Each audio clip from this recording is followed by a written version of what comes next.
यार I am sorry कि मैंने ऐसे कंटेंट को बिना देखे ही जज कर दिया। तो भाई अभी कुछ ही दिन पहले डिज्नी प्लस हॉटस्टार स्पेशल एक मिनी सीरीज को हमारे सामने शोकेस किया गया, जिसके क्रिएटर हैं मुंजा जैसी एक वेल मूवी हमें देने वाले आदित्य सरपोतदार। जहां ये मिनी सीरीज एक ऐसे टॉपिक को एक्सप्लोर करती है जिसे शायद ही आज तक हमने देखा हो। अब ध्यान रखना, मैं टॉपिक कह रहा हूँ, कॉन्सेप्ट नहीं। तो चलिए जानते हैं इस न्यू सीरीज के बारे में, जो कि एटलीस्ट आपको एक बार तो देखनी ही चाहिए। वेल हेलो व्यूअर्स, स्वागत है आप सबका हमारी एक और नई वीडियो में, जहां आज हम बात करने वाले हैं दी secret of the Shiledar series के बारे में। अब ध्यान देना दोस्तों, इस सीरीज में हमें छत्रपति शिवाजी महाराज के ट्रेजर के बारे में बताया जाता है, जो कि ढेर सारी मिस्ट्री और सीक्रेट्स के बीच कहीं छिपा हुआ है। जहां सीरीज की स्टोरी के बारे में जाने शॉर्ट में, तो इसमें अपना मेन हीरो, जिसे पता नहीं है कि वो एक्चुअली एक ऐसी हिडन सोसाइटी से बिलोंग करता है जो कि बहुत टाइम से छत्रपति शिवाजी महाराज के ट्रेजर को सिक्योर रखती हुई आ रही है। बट सम अनफॉर्चुनेट इवेंट के चलते अपना main hero played by Rajiv Khandelwal, उसको उसकी रिस्पॉन्सिबिलिटी मिलती है to keeping treasure from the falling into the wrong hands. Then इसके बाद कैसे ये एडवेंचर स्टार्ट होता है, काफी ज्यादा सस्पेंस और मिस्ट्री के साथ उस एडोरेबल जर्नी को आपको एक्सपीरियंस करना पड़ेगा थ्रू दिस सीरीज। देखो यार, जैसा कि मैंने शुरुआत में सॉरी बोला, उसकी वजह है मेरी ओवर स्मार्टनेस। बिकॉज इस सीरीज का जब ट्रेलर आया तो मैंने उसे देखा नहीं, क्योंकि मुझे ऐसा लगा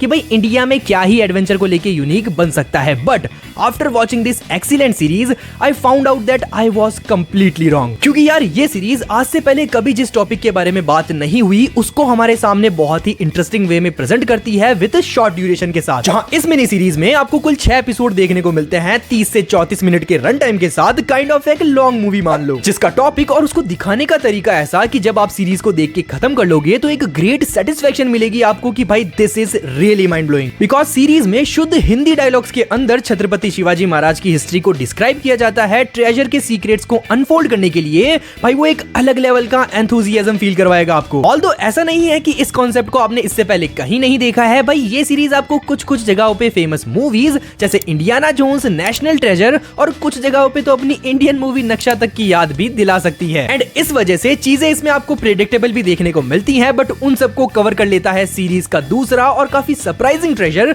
जिसके कारण ये सीरीज एक वर्थ वॉचिंग टाइम दे देती है for every type of audience के लिए। बाकी कहना पड़ेगा सीरीज के बाकी सारे एक्टर्स का काम भी काबिले तारीफ था। आई मीन इसमें आपको कोई फेमस या बड़ा नाम देखने को नहीं मिलता, फिर भी सीरीज इंटेंस और इंपॉर्टेंट लगती है इसकी कहानी और एक्टर्स की परफॉर्मेंस की वजह से, जो कि ये डिपिक्ट करता है कि भाई कंटेंट बड़े नाम से नहीं बल्कि फ्रेश और एफर्टफुल कॉन्सेप्ट से बनता है। एंड ये सीरीज एग्जैक्ट पॉइंट से चालू होके अपने मेन प्लॉट के साथ ही खत्म होती है, बिना इधर उधर की चीजों पे फोकस किए, जो कि इसकी सबसे बढ़िया बात लगी मुझे। और हाँ, इस सीरीज में आपको एक एडिशनल पुलिस का पर्सपेक्टिव भी दिखता है सीरीज में पैरेलल चलते केस को इन्वेस्टिगेट करते हुए, जो कि द सीक्रेट ऑफ द शिलेदार्स को एक यूनिक और रिफ्रेशिंग अप्रोच बना देती है। सो ओवरऑल देखें तो भाई ऐसी सीरीज को बिना सोचे समझे देख लेना चाहिए, बिकॉज डेडिकेशन वाली स्टोरीज कम ही बनती है इंस्टेंट ऑफ रीमेक के। बाकी बात करूं मेरी, तो भाई मुझे सच में काफी मजा आया इस सीरीज को देखते टाइम। इसकी डिटेल से भरी कहानी और सीरियस कैरेक्टर्स के पोर्ट्रेल के चलते मैं इस सीरीज को फैंटास्टिक ही बोलूंगा। जहां इसी के साथ अगर आपको इस वीडियो में कुछ फैंटास्टिक लगा हो या सीरीज को देखने के लिए कोई हेल्प मिल गई हो, तो प्लीज इसे लाइक और शेयर कर दें, और अगर चैनल पे नए हो तो प्लीज इसे सब्सक्राइब भी जरूर कर दें। बाकी मैं मिलूंगा आपसे अगली रिव्यू वीडियो में। बाय।